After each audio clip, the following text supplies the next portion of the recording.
Mobilize. Psicologia e qualidade de vida. Olá, pessoal! Nós aqui de volta, hoje com uma convidada super especial. Vamos lá, Adri?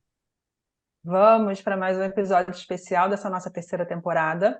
Hoje, para falar de poesia, clínica e micropolítica, nós convidamos a Raíssa Eres Green Cabral. A Raíssa é lésbica, transfeminista, não monogâmica, poeta, baixista, esquizoanalista, gestalt terapeuta.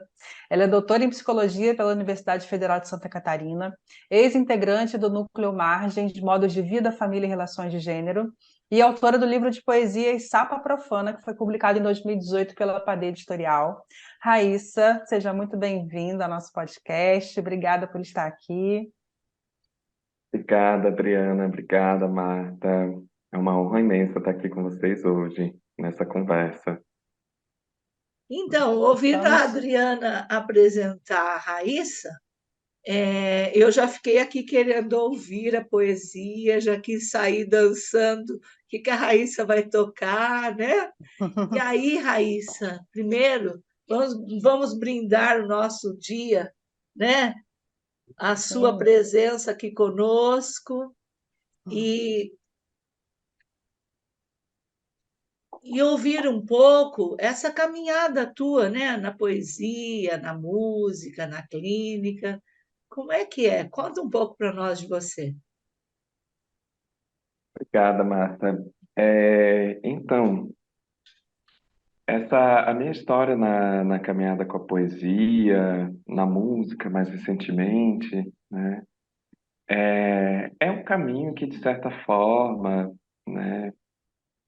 Eu tenho brincado, assim, de repensar um pouco a relação da poesia, que é uma relação que vai para além necessariamente do processo da escrita da poesia, né? É, a poesia como mais do que aquilo que está escrito ou como mais do que aquilo que está sendo diretamente verbalizado, né? Quando se recita um poema.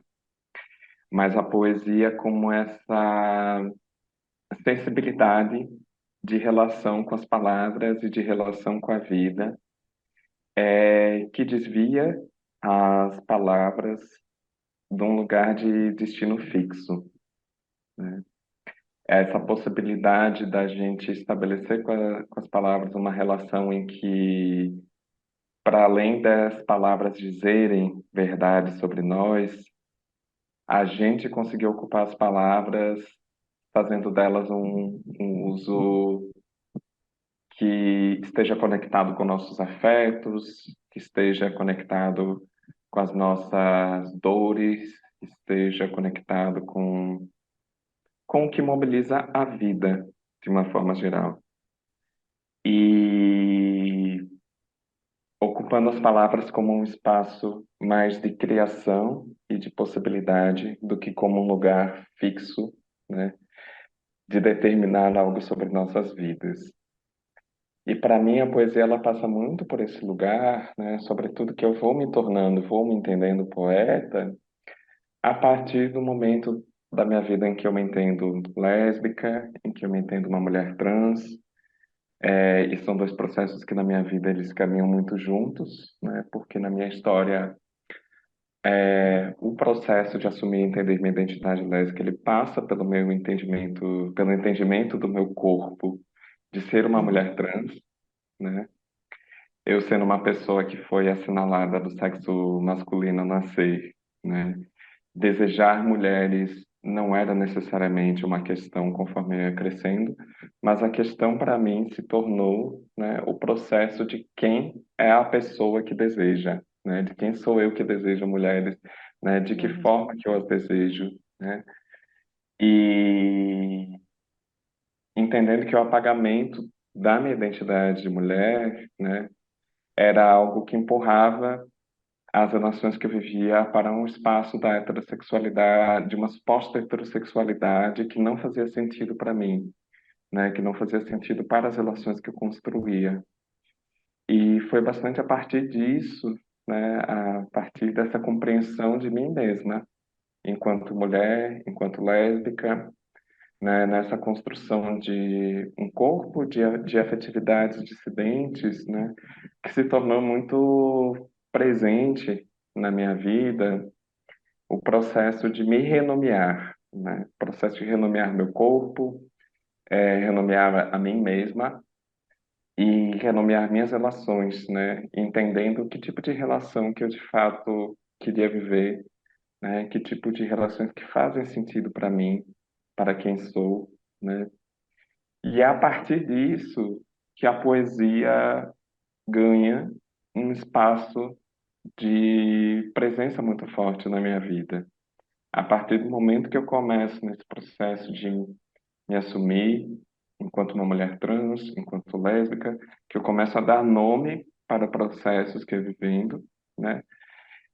Processos de desejo, dar nome também a dores e violências que eu começava, na verdade, não que eu começava, né? Porque são violências que, na verdade, elas dizem de uma vida inteira, a começar pela violência do próprio apagamento da nossa identidade, da nossa possibilidade de existir no mundo, né? A gente vivendo numa sociedade que determina que pessoas que nascem com um determinado corpo têm um gênero, um sexo automaticamente atribuído a esse corpo, né? E pessoas que nascem com outro corpo têm um gênero e um sexo automaticamente atribuído a esse corpo. E pessoas que nascem com, né, o que clinicamente, né, se chama como genitália ambígua, né, com outros processos corporais que são associados a corpos intersexo, né, Uhum. sofrem outro tipo de violência na sociedade que a gente vive, justamente por não serem enquadrados automaticamente nesse lugar que consegue atribuir um gênero a esse corpo, né? Então a gente vê algumas possibilidades, né, que denunciam o quanto a construção do gênero e do sexo é algo artificial, né? É algo artificial, porém que é, na nossa sociedade, tomado como se fosse natural, tomado como se fosse algo óbvio, tomado como se fosse um destino biológico automático do corpo. E então, para mim, isso já é uma violência, né, que começa desde que toda pessoa nasce, né? O gênero ele violenta todo o corpo a partir do momento que a pessoa nasce, né? A partir do momento que se priva de toda pessoa essa possibilidade da autonomia de entender quem se é, né?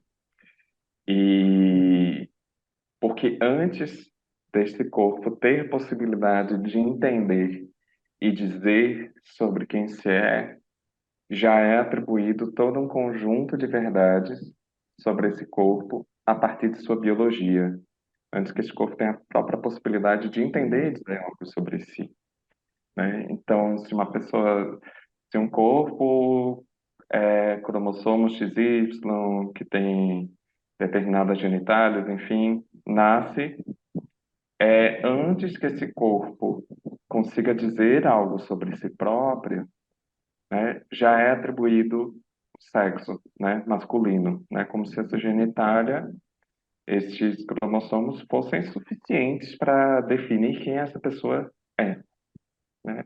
Corpo que nasce com cromossomos XX, com outras genitálias, né, é definido como outro conjunto de verdades, né, antes que esse corpo consiga dizer sobre si.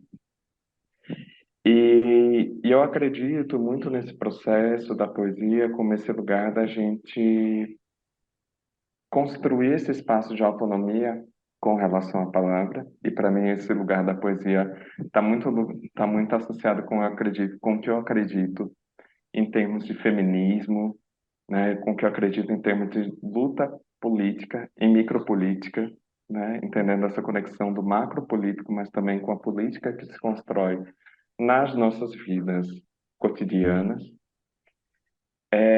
Eu entendo, né, que é necessário que construir políticas de autonomia com relação à palavra e com relação ao processo de conseguirmos nos autodefinir como quem somos dentro de um sistema que foi construído para nos privar dessa autonomia, né? E para mim a poesia ocupa muito fortemente esse lugar né, de construção da autonomia com relação à palavra, com relação ao processo de nos nomearmos, né, com relação ao processo de nos entendermos, com relação ao processo de nos conhecermos e também ao processo de nomear a violência deste sistema, né, violências que muitas vezes são normalizadas, são naturalizadas e por aí vai. E a gente nasce cheio de expectativas, né? Esse corpo que nasce, nasce cheio de expectativas por conta dessa genitália, né? Dessa conformação física aí, né? E a gente não se dá conta. A maioria, né, das pessoas, a gente não tem uma formação, uma educação no sentido mais amplo, né? Que questione isso, né? Isso acaba vindo justamente dessas pessoas como você, né? Que se sentem incomodadas quando deveria estar no nosso questionamento o tempo todo, né? Te ouvindo falar, não sei a Marta, né? Abrem várias janelinhas, assim, dá vontade de ir por aqui, de ir por ali. Mas eu fico pensando assim, o que que você expressa pela sua poesia? Falar um pouco também disso que você consegue expressar e que você quer expressar, né? O que que a sua poesia transmite? O que que a sua poesia expressa? Qual é, né? Qual é o seu caminho aí que você vem construindo a partir dessa criatividade? Eu fui te ouvindo também falar, pensando em todos os nossos episódios dessa temporada, você está falando de tudo que a gente falou aqui até agora, né? De funções de contato, de coragem de arriscar, das inteligências múltiplas, de todo o arcabouço aí da criatividade que a gente está pegando aqui a poesia, mas na verdade é toda uma existência criativa, né? Foi bem uma pergunta, são coisas que eu fico pensando aqui a partir da sua fala. É engraçado, eu nunca sei responder muito bem assim, o que que minha poesia expressa, porque eu acho que é isso, né? O que a poesia expressa sempre é algo que é construído na relação com quem lê ou com quem ouve, né? Para cada pessoa Uhum, vai verdade. expressar algo diferente, né? No fim das contas, assim. Então, e até porque, assim, eu estou falando de uma parte, né, desse processo que diz sobre a relação da poesia com a autonomia da palavra, mas os caminhos para os quais isso vai levando são muitos, né? Que aí passa, né, pelos lugares da relação com o afeto, com o erótico, né? Eu acho que tem uma questão que me mobiliza muito forte na minha poesia, que é esse processo de reescrever o erótico, né? De recompreender o erótico para além da norma, né? Entendendo que essa norma que a gente vivencia, ela também constrói formas da gente viver nossas corporalidades eróticas Uhum, é, reguladas por roteiros, né? Reguladas por roteiros de como determinado corpo deve sentir prazer ou deixar de sentir prazer, enfim, né? De quais são os ditos órgãos sexuais e quais órgãos corporais não são sexuais, de certa forma, né? O que uhum. muitas vezes, inclusive, limita a sexualidade, e isso eu digo de todo mundo, Sim. né? Seja, seja uma pessoa cis, uma pessoa trans, seja uma pessoa heterossexual, bissexual, homossexual. É, existe um processo de normatização de como se vivencia a sexualidade, né? De que o sexo é necessariamente um roteiro ao qual se deve cumprir, né? Quase um processo de apertar botões, né? De alguma Uhum, forma. Então, eu acho que também tem sido uma questão é uma questão muito recorrente nas minhas poesias, essa construção de uma outra erótica do corpo, né? Essa visibilidade, né? Eu diria que mais do que visibilidade, mas é porque a própria poesia é uma experimentação com o erótico também, né? Quando você escreve o erótico, você cria um erótico, né, de uma certa forma, a partir das uhum. palavras, até porque as palavras fazem parte do erótico na sociedade que a gente vive, né? Então, esse é um lugar que é muito presente na minha poesia, né, nos meus processos de poesia, e assim como também é muito presente também, né, poesias que falam de dor, né, poesias que falam sobre processos de violência, embora eu tenha esteja um pouco afastada um pouco desse processo de escrita sobre as dores na linguagem poética, né, na linguagem da poesia propriamente dita, Uhum, né, porque eu acho que tem sido um trabalho que tem me convocado já há alguns anos. Quando eu sento para escrever poesia, geralmente eu tento habitar mais o lugar de visibilizar as potências, as possibilidades, né, os caminhos de vida mais do que os caminhos de dor e de produção de morte, porque entendendo que tanto sobre corpos lésbicos quanto sobre travestis e pessoas trans, existe uma hipervisibilidade do sofrimento, das dores e das nossas mortes, né? Existe uma uhum, sociedade que produz morte, né? E que sim. hipervisibiliza isso, né? Então é um pouco meu interesse na poesia buscar um outro caminho, né? E assim como eu também tenho poemas que eu vou falar de outras coisas, né? Que eu vou falar da minha relação com o mar, que eu vou falar da minha relação com as águas, com o vento, com outros processos que também atravessam, que também conformam ou desconformam meu corpo, né? Entendendo que nossos corpos eles não começam nem terminam necessariamente na nossa pele, né? Mas que a gente somos todas conectadas com os processos dessa vida mais ampla que nos atravessa, né? E que parte do que nos atravessa dessa vida mais ampla não são só vidas humanas, né? Mas Uhum, também a vida disso que se configurou chamar como natureza, né? As árvores, os rios, né? É, bichos, né? A gente também sendo bicho, né? Nisso tudo, né? Então, é um pouco por esses caminhos que minha poesia tem transitado, de alguma forma. Como a Adriana disse, te ouvindo, dá vontade de perguntar tantas coisas, e aí abrem várias janelinhas, mas eu vou ficar com duas coisas que permeiam esse nosso trabalho, que é a nossa abordagem da Gestalt terapia, então, o contato consigo, com o outro e com o meio, e também a psicologia do esporte, que é essa questão da vida cíclica, do movimento e tal. E te ouvindo, fiquei aqui pensando, nossa, que legal, porque a poesia, a palavra, te traz uma saúde mental, né? Te traz um conforto, são os seus recursos internos que vão aí se ajustando, se refinando. Daí você faz um outro movimento que é falar, peraí, eu posso falar da dor, mas eu gosto de falar das possibilidades, gosto de falar a partir dessa questão da abertura, né?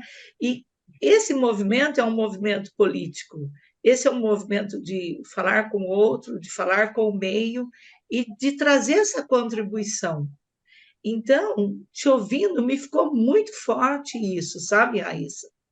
De repente, você aí estudando, indo para o seu mestrado, indo para o seu doutorado, é, fazendo um movimento de potência, de saúde, de qualidade, né? Querendo reforçar as possibilidades, não negando as dores, mas tentando mostrar esse lado.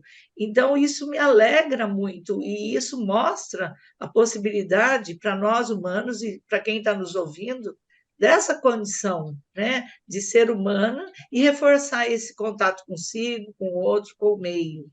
Então, acho que eu fico com esse movimento teu e gostaria que você explorasse um pouquinho mais. Uhum. É, outras janelinhas se abrindo a partir dessa reflexão, né, Marta? Eu fico pensando, assim, né? Tipo, a primeira coisa que me veio, assim, que eu falo, a poesia como um espaço de saúde, né? E aí eu lembro de conversas com amigas minhas poetas, né? Que é isso, quanto a poesia às vezes é um desgraçamento também da saúde também. Entre aspas, né? Eu acho que também tem toda uma questão nesse binômio, né, de saúde, o que que é saúde, o que que não é saúde, né? Porque eu acho que é isso, eu acho que a poesia ela possibilita a gente navegar pelos processos da nossa vida de uma outra forma. Sejam os processos de saúde, sejam os processos de quebra, sejam os processos sejam as feridas, né? Sejam os processos enfim, o que diz sobre saúde também, né? Saúde é navegar, de certa forma, é Uhum. navegar sobre tudo isso, né? De sobre navegar. E é curioso, assim, porque eu cheguei até a Gestalt terapia justamente a partir de uma live. É porque é isso, eu me formei em psicologia no ano de 2008 e passei muitos anos da minha vida correndo da psicologia, fugindo da psicologia, É. né? Eu fui para o mestrado, doutorado, mas eu ia transitando por áreas que eram cada vez mais fora, cada vez mais longe, em termos de teorias, em termos de abordagens, em termos, enfim, e de me afastando da psicologia. E eu vou me sentindo convocada a voltar para a psicologia e, de fato, começar a clinicar no ano de 2020, durante a pandemia, né? Aí já a partir do momento em que eu me conheço mais, a partir do momento em que eu já publiquei meu primeiro livro de poesia, a partir do momento que eu já tenho toda uma história com o ativismo transfeminista, a partir de um outro lugar, né? Depois de um tempo meio longe da psicologia, eu acabo voltando. E o que me e uma coisa que me chamou para a Gestalt terapia na época foi uma live com Lívia Relias, da Gestalt terapia, em que ela discute é, o, o uso, né, usos possíveis das escrevivências de Conceição Evaristo no trabalho com a clínica, né? É uma Uhum. conversa entre Lívia Relias e Leomária Novaes. E essa live eu estava numa fase que eu estava estudando, né? Estava buscando caminhos para voltar à clínica, estava procurando supervisão na época. E foi a partir dessa live que pensei, não, vou procurar essa pessoa para ser minha supervisora, porque às vezes justamente esse chão, né, da literatura, da escrevivência, desse lugar poético, desse lugar ao mesmo tempo poético e político, que eu estava procurando, né, para voltar para a clínica, né? E voltar para a clínica, né, a partir de uma psicologia que se propõe também dissidente, né? Entendendo que a psicologia, nesse processo, ao longo da sua história, tem sido um saber muito violento com relação a determinados corpos, existências e Sim. afetos no mundo, né? A psicologia, por muito tempo, ela é isso, né? Por muito tempo não, né? Ela foi, historicamente, e continua sendo um espaço de tensão e disputa, né? A partir desse lugar de controle e normalização do corpo, né? É uma psicologia que ela é muito tomada por uma perspectiva cisgênera, por uma perspectiva heterossexual, por uma perspectiva monogâmica, né? Por um entendimento cisgênero, heterossexual, monogâmico da vida, dos corpos, das famílias, né, como um todo, e até pela própria questão de quais são os corpos que acabam tendo acesso aos Sim. espaços das formações em psicologia, né? Porque a gente vive numa sociedade que é profundamente desigual nesse aspecto e tantos outros aspectos que eu não citei aqui, né? Porque poderíamos falar sobre racismo, Sim. sobre capacitismo, né? Uhum. Eu aqui também me colocando nesse espaço, né? Algo que no podcast talvez não apareça, mas me colocando aqui nesse espaço enquanto uma mulher branca, né? Então, tem essa questão, né, que atravessa, né? A gente fala sobre opressões, mas também tem os sistemas de privilégio, né, que se Uhum. fazem aqui presentes. E foi um pouco a partir desse chão, né, poético e dissidente que eu fui sendo atraído aos poucos para a Gestalt terapia, né, vendo na Gestalt terapia alguma possibilidade de integrar essas camadas, né, entendendo que também a Gestalt terapia é um espaço de disputa também, né, porque é um espaço que também historicamente foi atravessado por todos esses problemas da psicologia, né? Por mais que se diga que a terapia tem possibilidades, né, políticas têm possibilidades de dissidência, né? Ela flerta com todos os lados, né? Ela pode ser usada de muitas formas, inclusive muitas vezes ao lado de conservadorismos, né? E eu acho que é muito importante que profissionais da psicologia, né, dentro e fora da gestalterapia, a gente tenha esse lugar de atenção às normas, né, aos sistemas de poder que a gente pode estar reproduzindo também, né, nos diferentes espaços. Então, eu acho que é isso, sabe? Eu acho que isso foi me puxando para a gestalterapia também no sentido entendendo que estar na psicologia é também muitas vezes um espaço de confronto, é também um espaço de tensão, é também um espaço de conflito, é um espaço de disputa, né? Isso aparece nos eventos, isso aparece nas formações, acaba aparecendo nos atendimentos de uma certa forma, embora nos atendimentos muitas vezes são espaços até mais difíceis da gente perceber as relações de poder que a gente exerce, por conta da posição que a gente ocupa, né? Mas está ali também, né? Se a gente olhar direitinho, né? Então acho que é um pouco tudo isso, assim, que me atravessa assim no campo, né? Atualmente meu trabalho como enquanto psicóloga tem sido no campo da psicoterapia clínica, atendimentos individuais, online, flertando com o desejo de começar processos de trabalho com grupo, também, que Uhum. é um espaço clínico que me interessa bastante, né? Já atendi e pretendo em algum momento voltar a atender casais, também entendendo que é um espaço de trabalho que é muito potente e instigante, né? Dentro da sociedade que a gente vive, por tantas normatividades né, que atravessam a vida amorosa, né? Uhum. Então, é um pouco isso, né? E eu- Acho que eu dialoguei e dei uma bela desviada, assim, para alguns lugares, assim, abrindo as janelas, né?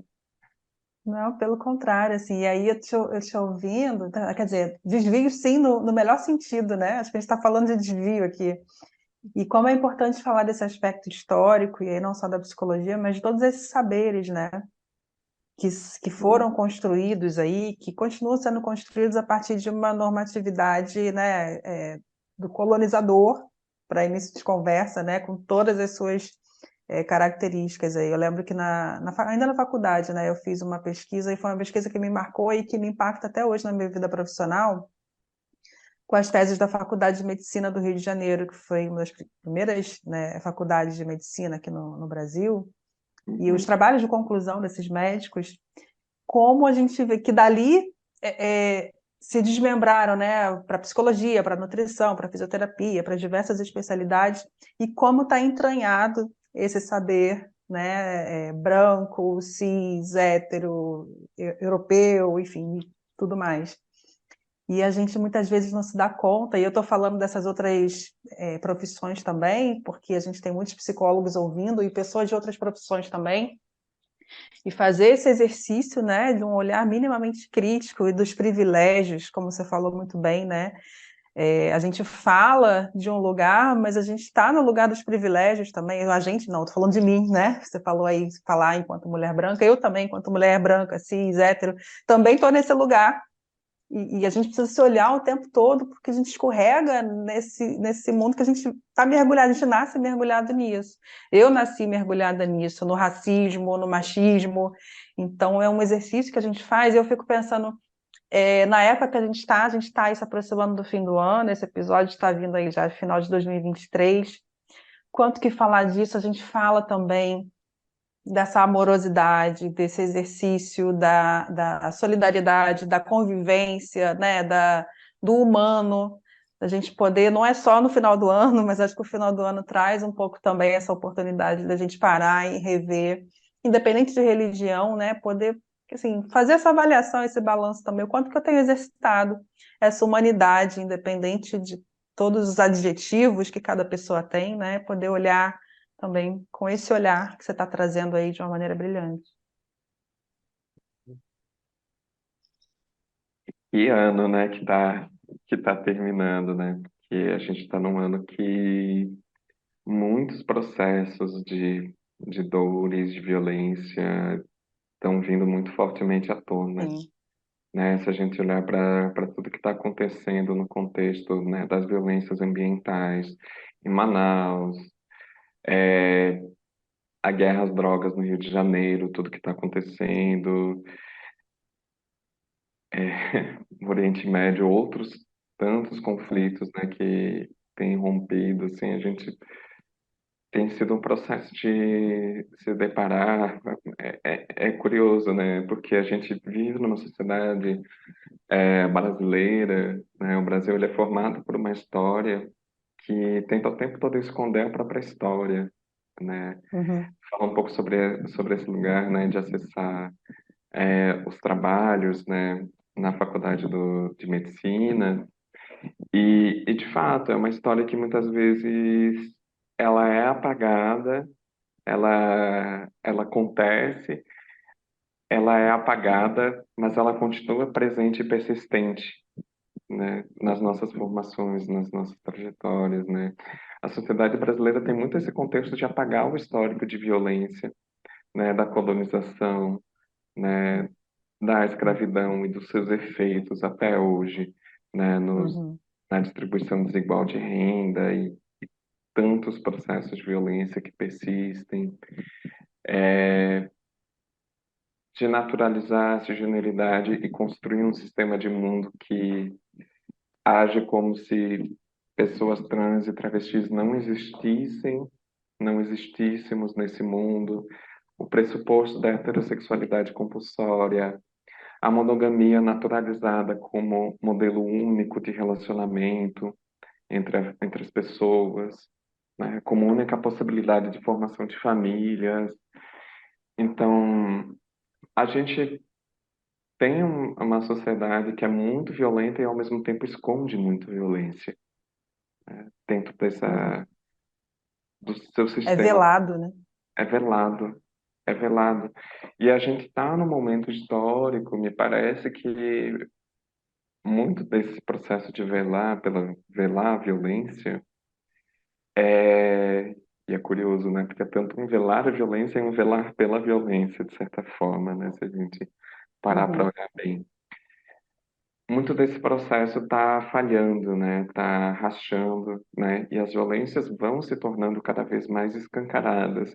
Violências que sempre existiram têm se tornado mais escancaradas nesses últimos anos, né? E isso tem um impacto na nossa vida, na nossa saúde, que é pesado, né? Que a gente olhar para o que de fato, para como a nossa sociedade de fato foi formada, né? E aí a gente pensar, buscar os caminhos de desvio, buscar os caminhos de ruptura, buscar uma outra construção de vida social possível a partir de outros pactos societários que não os pactos organizadores do privilégio e da opressão. Estou olhando aqui, né? Nós já estamos no finalzinho da nossa hora. E aí, Raíssa, que presente, né? Ter uma voz que fala desse movimento de pertencer, né? Diferentes grupos, diferentes pessoas. Oxalá que sejam atendimentos em grupos bem bons, né? E é isso, nós estamos vivendo essa questão dos bullying na escola, da guerra de tráfico, da guerra do petróleo, da guerra de espaço territorial, é, às vezes, de conflitos familiares por aceitação ou não aceitação, é, da psicologia tradicional, da psicologia específica, mas o mais importante, da psicologia que tem uma escuta de cuidado, de presentificação, de acolhimento, é, de realmente inclinar-se para, que a clínica é isso, né? Inclinar-se para. Então, te ouvir é muito bom, porque esse podcast é um podcast para diferentes pessoas, para diferentes modalidades, para diferentes profissões, e as pessoas que vêm de todas as formas, e cada um vai fazer a sua escuta do seu jeito, cada um vai fazer a sua ação, aquilo que for melhor. E como é bom poder deixar o natural ser natural e o de cada um ser de cada um, que a singularidade seja mesmo respeitada. Nós estamos indo para um final de ano, um ano bastante intenso, um ano bastante difícil, um convite muito forte para cuidar dessa natureza, um convite muito forte a cuidar desse corpo, um convite muito forte a, quem sabe, se expressar através da arte, seja da música, da poesia, seja da dança, seja do que for, né? Enfim, então te ouvir nesse momento é muito bom, muito bom. O uso pleno da criatividade, né? Assim, como eu falei, né? Tudo que a gente vem falando aqui sobre criatividade, poder existir criativamente, né? Acho que você fala muito disso nessas várias frentes aí que você foi encontrando na sua vida, de poder existir criativamente. Acho que quando a Marta fala de saúde, é isso, né? O que é saúde para a Raíssa? É poder encontrar esses caminhos, né? E que cada um possa encontrar a sua saúde aí também com caminhos criativos. Sim. É, tem uma fala que eu gosto muito que surgiu. Eu estou tentando lembrar de quem surgiu a fala. Eu sei que foi num grupo de estudos do grupo Descolonizando a Psicologia, que era sobre, às vezes, mais do que encontrar respostas, é a gente encontrar caminhos, né? Encontrar caminhos abertos, né? Encontrar caminhos possíveis, né? E eu acho que às vezes é isso, a gente tem é um contexto em que a gente tem tanta informação, né? E que tem tantas respostas sendo multiplicadas, tantas Uhum. verdades sendo multiplicadas e jogadas na nossa cara o tempo todo, né? Pelas redes sociais, pelas mídias digitais. E parece que nesse exército de respostas e de verdades, às vezes a gente vai se vendo sem caminhos, né? Nesse contexto tão atravessado por tantas violências, é muito fácil a gente se ver sem caminhos, né? Eu digo a gente no sentido bem geral mesmo, né? Porque a desesperança tem sido uma questão, né? Tem sido uma questão que tem aparecido nos diferentes espaços, tem aparecido na clínica, né? E eu acho que é muito importante esse lugar da criatividade, é justamente algo que a gente possa potencializar em nós, nesse sentido da gente continuar costurando e encontrando os caminhos possíveis para a vida possível, né? Para a vida possível dentro de tudo isso, né? E viabilizando talvez possibilidades de outros esperançamentos nesse contexto que a gente vive, né? Porque o esperançar anda um pouco em crise, né? E é sempre importante a gente encontrar possibilidades de resgatar ou de criar novas formas de esperançamento nesse contexto que a gente vive. Que lindo. Muito agradecida pelo seu tempo aqui, de poder compartilhar essas experiências com a gente, que acho que, nossa, não tem nem palavras para nomear. Assim, como você falou da palavra, começou falando da palavra, né, da poesia, de tirar a palavra desse lugar, né, sem palavras, assim, para agradecer e para poder disseminar essas reflexões aí, que quem esteja ouvindo possa fazer bom uso aí, nesse momento, como a gente falou, né, de reflexão de fim de ano, que possa criativamente ressignificar as suas existências. Isso mesmo. Muito obrigada, Raíssa. Parafraseando o Zinker, as palavras e as suas metáforas nos ajudam a ampliar a nossa consciência. Parafraseando Ponciano, o caminho se faz caminhando. E Raíssa, através da poesia, através do seu atendimento, através dos seus estudos, podendo se comunicar com o mundo, com a arte, com a pesquisa, com os estudos, sendo quem é. Então, muito obrigada por dispor do seu tempo e contar um pouquinho para a gente da sua experiência, viu? Obrigada, Marta. Obrigada, Adri. É uma honra estar aqui construindo essa conversa com vocês. É isso, infelizmente chegou ao fim. Vamos fazer nosso brinde final aqui? Vamos lá? Mais um episódio especial chegando ao fim. Esperamos vocês aí para os próximos. Abraços, até mais. Mobilize. Psicologia e qualidade de vida.